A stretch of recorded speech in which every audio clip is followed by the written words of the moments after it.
My dear students, how are you? Hope all are well by the grace of Almighty Allah. I am also well. Dear students of class 10, today I will take your class of English second paper. Yes, class 10, English second paper. English second paper. I am Fatimatul Johra, your English teacher, Begum Noor Jahan Memorial Girls High School. It's a very difficult situation for all of us. So we have to maintain our personal hygiene and maintain social distance so that we can save ourselves and our family. Because it's a problem for all of you. But you are the candidate of SHC exam.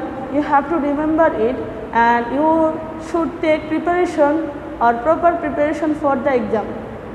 When the school will open, your exam notice will be published. So don't waste your time. Please study hard so that you can make a good result in the SSC exam.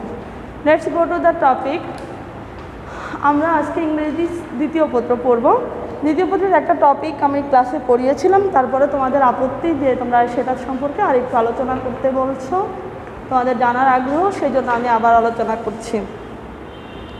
দেখো, আমরা বাংলা ভাষায় কথা বলি, আমরা একই কথা যদি বিভিন্নভাবে বলতে পারি তাহলে আমাদের ভাষার যোগ্যতাটা বেড়ে যায়। তেমনইভাবে ইংরেজি ভাষাও কিছু বাক্য আছে যে বাক্যগুলিকে আমরা যদি দুইভাবে লিখতে পারি, পরিবর্তন করে, একটা একভাবে বললাম আরেকটা হচ্ছে অন্যভাবে ঘুরিয়ে বললাম, তাতে আমার ভাষার দক্ষতা বেড়ে যাবে। এই যে একটা সেন্টেন্সকে অন্য আরেকটা সেন্টেন্সে পরিবর্তন করা, এটার নাম হচ্ছে ট্রান্সফরমেশন। কিন্তু দুই রকম হতে পারে ট্রান্সফরমেশন, একটা হচ্ছে অর্থের পরিবর্তন না ঘটিয়ে, আরেকটা হচ্ছে অর্থের পরিবর্তন ঘটিয়ে। নিশ্চয়ই তোমরা বুঝতে পারছো আমি আজকে কোন টপিক নিয়ে আলোচনা করব।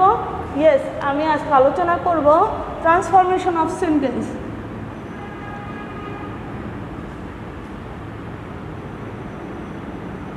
Transformation of sentence.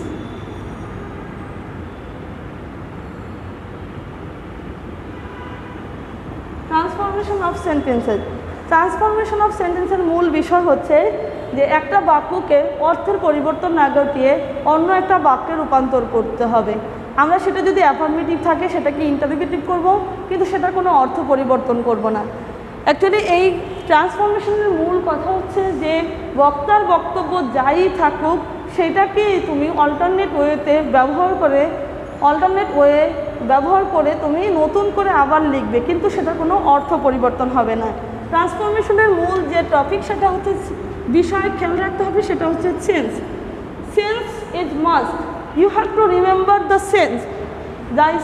মানে একটা সেন্টেন্সের সেন্স কী, তুমি পজিটিভ বললে সেটাকে নেগেটিভ করবে, কিন্তু এমনভাবে নেগেটিভ করবে যাতে ওই অর্থটা পজিটিভই থাকে। আমরা অবশ্যই মনে রাখতে হবে যে ট্রান্সফরমেশন অফ সেন্টেন্স মানে বাক্যের পরিবর্তন, কিন্তু সেখানে সেন্সের পরিবর্তন হবে না বা অর্থের কোনো পরিবর্তন হবে না।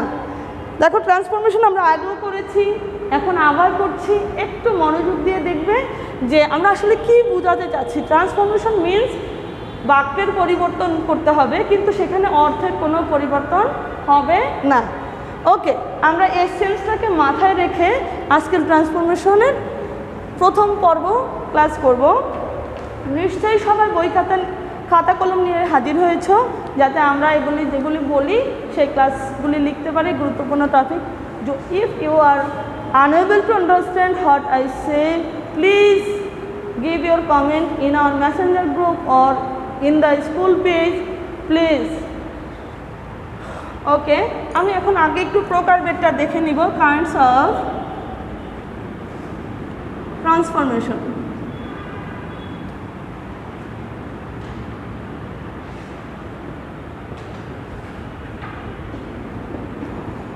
অনেক প্রকারের আছে, তোমরা নিশ্চয়ই জানো, আমরা অনেকগুলি করেছি ক্লাসে, এবং প্রায় করোনার ঠিক আগ মুহূর্তে আমরা এই টপিকটাই শুরু করছিলাম, কিন্তু আমরা শেষ করতে পারিনি।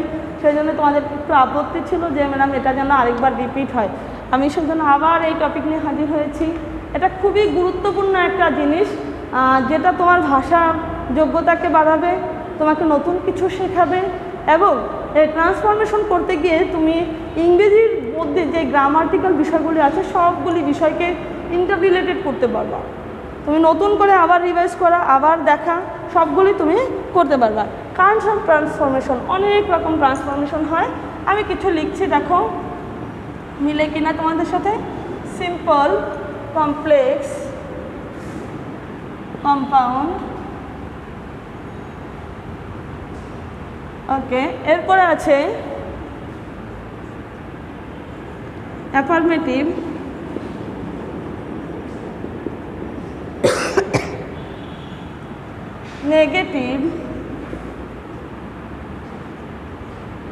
Negative, interrogative.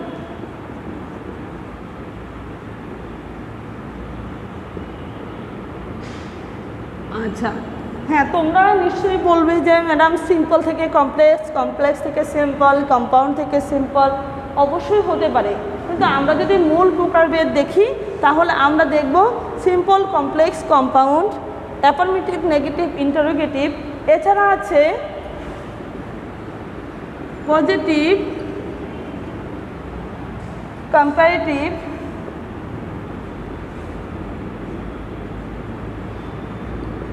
Superlative.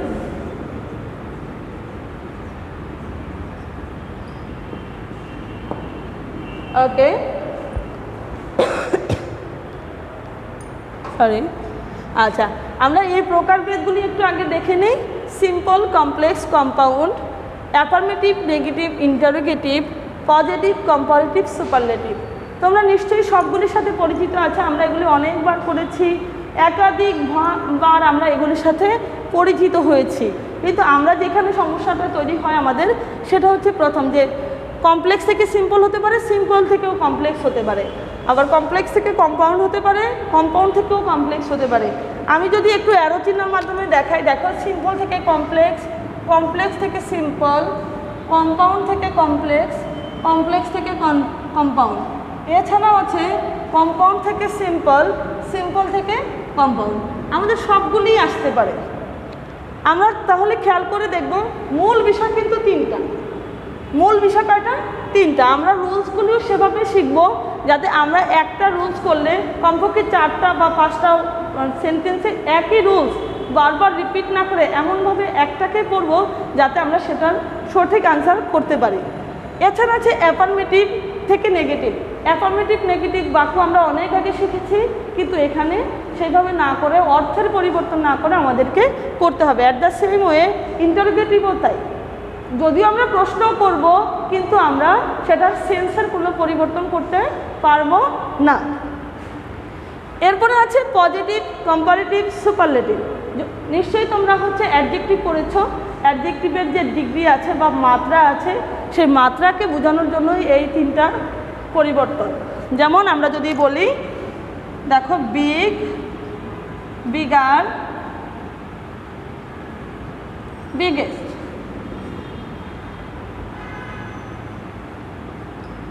Big, bigger, biggest, এই যে তিনটা হচ্ছে অ্যাডজেক্টিভের মাত্রা। 3 রকম হতে পারে, দ্যাটস ওয়াই আমরা তিনটা। যেহেতু একটা বড় টপিক, আমার মনে হয় যে ট্রান্সফরমেশন আমরা সবাই ভয় পাই, কিন্তু যেহেতু এটা একটা বড় টপিক, বিকজ এই যে এই তিনটাকে আমরা ঘুরে 6 বার বা 8 বারও লিখতে পারি। কয়বার লিখলাম আমরা? 1 2 3 4, 1 2 3 4 5 6, 6টা লিখেছি। এক একটাকে 6টা করে করা যাবে, ভিন্ন ভিন্ন করে। আমরা এই রুলসগুলি একাধিকবার না করে একবারই পড়ব। আমি বোর্ড ক্লিন করলাম। আমরা আজকে আলোচনা করব simple, complex, compound. Simple, complex, compound. তবে মনে রাখতে হবে, আমরা ট্রান্সফরমেশন করার আগে অবশ্যই সিম্পল, কমপ্লেক্স, কম্পাউন্ড সেন্টেন্স কি সেটাই জেনে নিতে হবে। যদি আমরা না জানি, যদি আইডেন্টিফাই করতে না পারি যে এটা কোন সেন্টেন্সে আছে, তাহলে কিন্তু আমি উত্তর লিখতে পারবো না। কারণ যেই সেন্টেন্সটা দেওয়া থাকবে সেই সেন্টেন্সটা বলে দেওয়া থাকবে না এটা কোন সেন্টেন্স, কিন্তু যেটা করতে থাকবে, ডিরেকশন দেওয়া থাকবে, সেটা শুধু পাশে লেখা থাকবে। সুতরাং মেয়েরা, তোমরা অবশ্যই মনোযোগ দিয়ে দেখবে যে কিভাবে আমরা সেন্টেন্সগুলি চিনতে পারবো। Simple, complex, compound. Simple complex compound.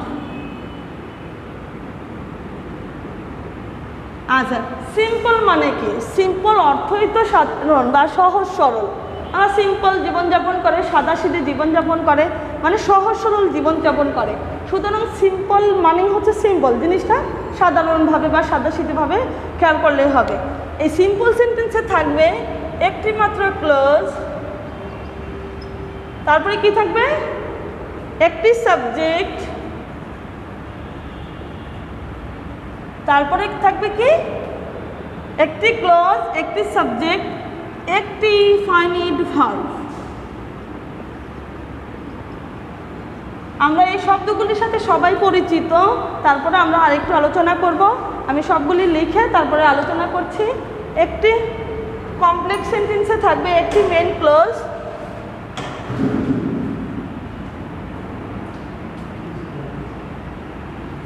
একটি main clause,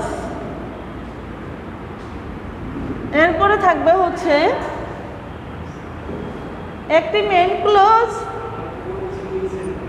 one more plus, এটার সাথে আর কি থাকতে পারে? One more subordinate clause.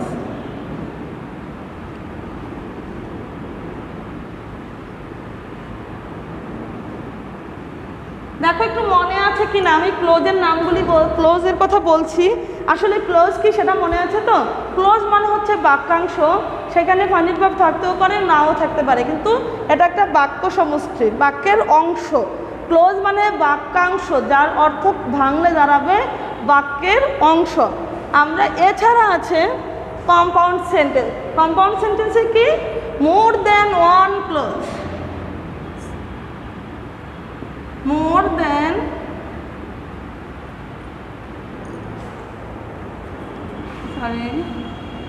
more than one clause joined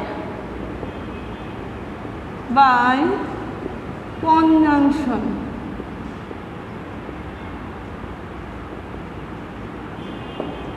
আচ্ছা, আমরা দেখি প্রথমটা একটু আলোচনা করে দেখি। আমাদের দেখো সিম্পল সেন্টেন্সে আছে একটি ক্লজ মানে একটি মাত্র বাক্যাংশ, একটি সাবজেক্ট, সাবজেক্টগুলো মনে আছে তো, এবং একটি ফাইনাইট ভার্ব। ফাইনাইট ভার্ব মানে হচ্ছে সেই ভার্ব যে কারো সাহায্য ছাড়াই অর্থ প্রকাশ করতে পারে।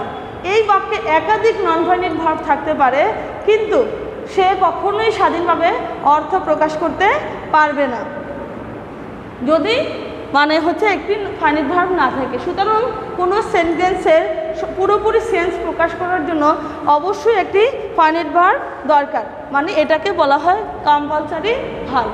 কম্পালসারি ভার্ব মানে অবশ্যই যেটা থাকতে হবে সেই ভার্ব হচ্ছে কম্পালসারি ভার্ব।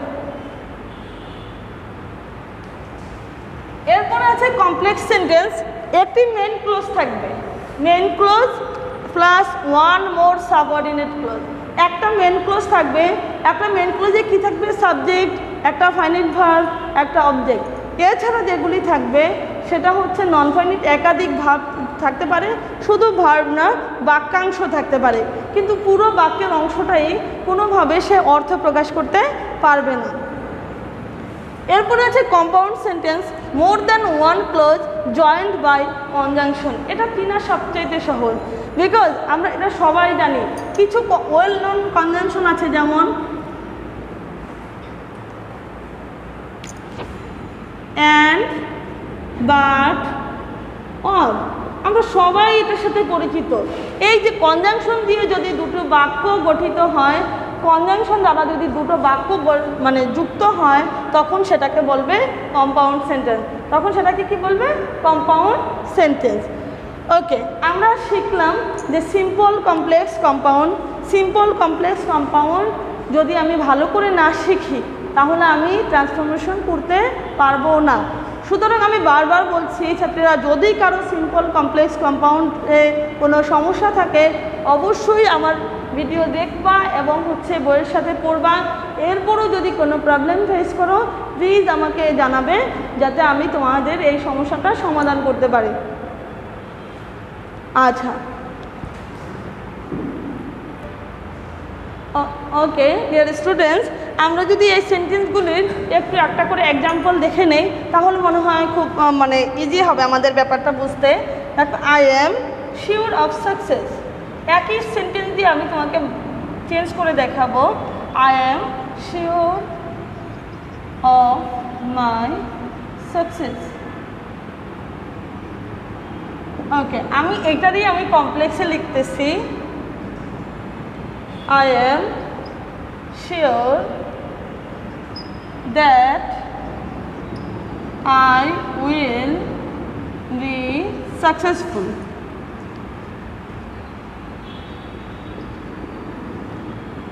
এরপরে যদি আমি দেখি, I am sure and sorry, I am sure and I will be successful.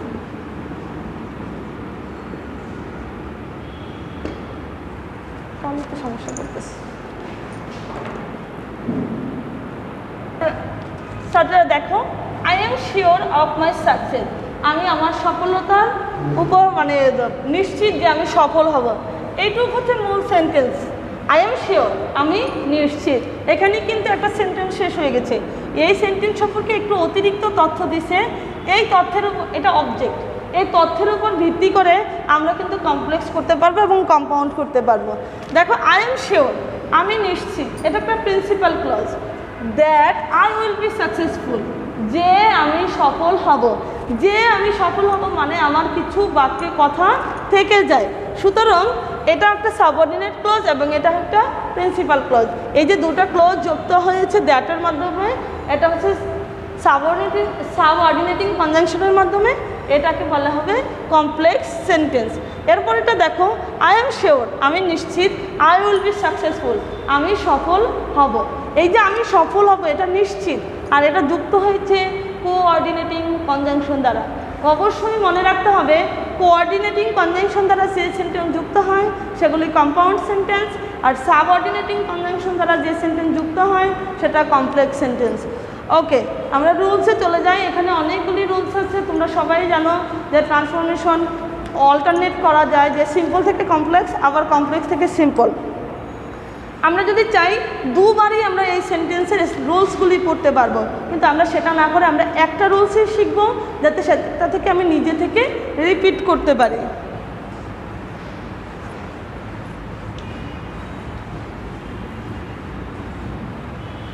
Two plus non finite verb থাকে, তাহলে কমপ্লেক্সে সেটা সো দ্যাট হবে। এরপরে কম্পাউন্ডে হবে অ্যান্ড অথবা অন। একটু খেয়াল করো, আমরা যদি চাই তাহলে এই রুলসগুলিকে আমরা কয় ভাগে পড়তে পারি? সিম্পল থেকে কমপ্লেক্স, কমপ্লেক্স থেকে সিম্পল, সিম্পল থেকে কম্পাউন্ড, কম্পাউন্ড থেকে সিম্পল। চারটা হলো। কমপ্লেক্স থেকে কম্পাউন্ড, কম্পাউন্ড থেকে কমপ্লেক্স, ছয়টা। এরপর আছে কম্পাউন্ড থেকে সিম্পল, সিম্পল থেকে কম্পাউন্ড। আমরা যদি ঘুরায় ফিরে তাহলে অনেকগুলি হয়ে যাবে। আমরা এতবার একই রুলস বারবার পড়ার কোনো প্রয়োজন নেই। সুতরাং আমরা অবশ্যই খেয়াল রাখবো, যদি সো দ্যাট থাকে সেটাকে যদি সিম্পল করতে হয় তাহলে টু প্লাস ভার্বের সাথে নন ফাইনাইট ভার্ব দিতে হবে, আর সো দ্যাট থাকলে সেটা যদি কম্পাউন্ড করতে হয় তাহলে অ্যান্ড অথবা অর দিয়ে কম্পাউন্ড করব। আর কোনো সেন্টেন্স যদি অ্যান্ড অথবা অর দিয়ে দেওয়া থাকে তাহলে সেটাকে আমরা সো দ্যাট দিয়ে কমপ্লেক্স করতে পারবো এবং to plus non finite verb দিয়ে সিম্পল করতে পারবো। আমি তোমাদের সুবিধার জন্য এক্সাম্পল দিচ্ছি। উই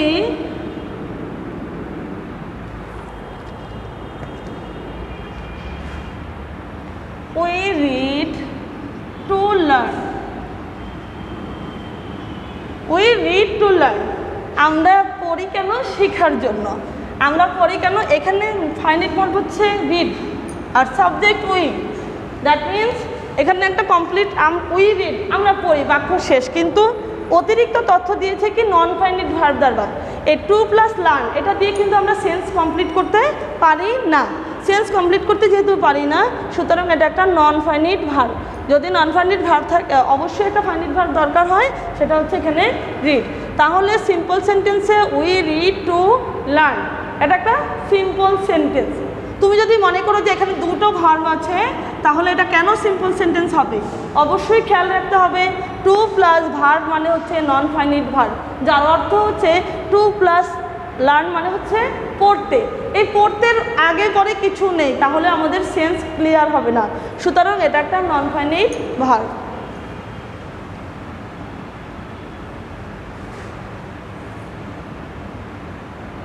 আচ্ছা, আমি বুঝলাম না, কারণ আমি এটা দিয়েই তোমাদেরকে 3টা সেন্টেন্স দেখাবো যাতে তোমাদের বুঝতে সুবিধা হয়। আচ্ছা, উই রিড টু লার্ন, আমরা পড়ি কেন? শেখার জন্য। এই সিম্পলটাকে আমরা কমপ্লেক্স করব, তাহলে কিভাবে লিখব? উই রিড সো দ্যাট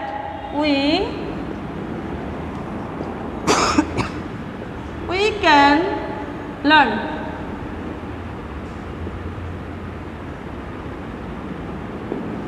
আচ্ছা, এখানে আমি একটু ইন্ডিকেটর দিয়ে রাখি, কমপ্লেক্স, কম্পাউন্ড। ওকে, আমরা দেখো প্রথমে লিখলাম টু লার্ন, সেটা দেখে আমরা যেহেতু to plus non finite verb আছে, তাহলে আমাদের কি করতে হবে? যদি সেটা কমপ্লেক্স করতে বলে তাহলে সেটাকে আমরা কিভাবে করব? উই রিড সো দ্যাট, যাতে, উই ক্যান লার্ন, যাতে আমরা শিখতে পারি, যাতে আমরা শিখতে পারি। দেখো সেম সেন্টেন্স দিয়ে যদি আমরা কম্পাউন্ড করি, উই রিড অ্যান্ড লার্ন। দেখো এখানে আমি আরেকটু খেয়াল করে দেখবা, উই রিড আমরা পড়ি, অ্যান্ড লার্ন আমরা শিখি। যে ম্যাডাম এখানে তো একটা শব্দ, তাহলে এটা কিভাবে একাধিক ক্লোজ হলো? এটা এই জন্য একাধিক ক্লোজ হলো যে এটার সামনে একটা উই আছে, যেটা উজ্জ্বল আছে, আমরা লিখি নেই, যেহেতু একই সাবজেক্ট অ্যান্ডের আগে এবং পরে, সুতরাং আমরা একটাকে রিমুভ করে রাখতে পারি বা সাইলেন্ট করে রাখতে পারি। সুতরাং দেখো, যদি তোমাকে এরকম একটা সেন্টেন্স দেয় সো দ্যাট, এখানে যদি লিখে দেয় সিম্পল, তাহলে আমাদের কি করতে হবে? আমরা মাথায় নিব যে সো দ্যাট যদি থাকে তাহলে সিম্পল কি ছিল? To plus non finite verb. এই সিম্পল দেখে আমরা এটাকে আমরা এইখানে কনভার্ট করে লিখতে পারবো। পরবর্তী রুলসে চলে যাচ্ছি। যদি কারো কোনো জায়গায় বুঝতে অসুবিধা হয় অবশ্যই আমাকে জানাবে, আমি মোটেও বিব্রত হব না। তোমরা যখন যেভাবে পারো, হয় স্কুলের পেজে অথবা হচ্ছে কমেন্ট বক্সে। দেখো এটা একটা লম্বা ক্লাস হয়ে যাচ্ছে, আমি তোমাদের একঘেয়েমি করতে চাচ্ছি না। পরবর্তী ক্লাসে আমি আবার হাজির হব তোমাদের পরবর্তী রুলস নিয়ে। সেই পর্যন্ত ভালো থাকবে। তোমরা যেহেতু এবছরের পরীক্ষার্থী, অবশ্যই মাথায় রাখতে হবে যে তোমাদেরকে পড়তে হবে। রুলস পড়ার পাশাপাশি তোমরা যে মডেল কোশ্চেনের মধ্যে যেই ট্রান্সফরমেশনগুলি আছে সেগুলি খেয়াল করবা। এই রুলসের আওতায় যেগুলি থাকবে সেগুলি সহজ, যাতে তুমি তোমার কমপ্লিটনেস পড়াশোনার কমপ্লিটনেস নিতে পারো বা কমপ্লিট করতে পারো এই টপিকটা খুব ভালোভাবে। আল্লাহ হাফেজ, ভালো থাকবে সবাই।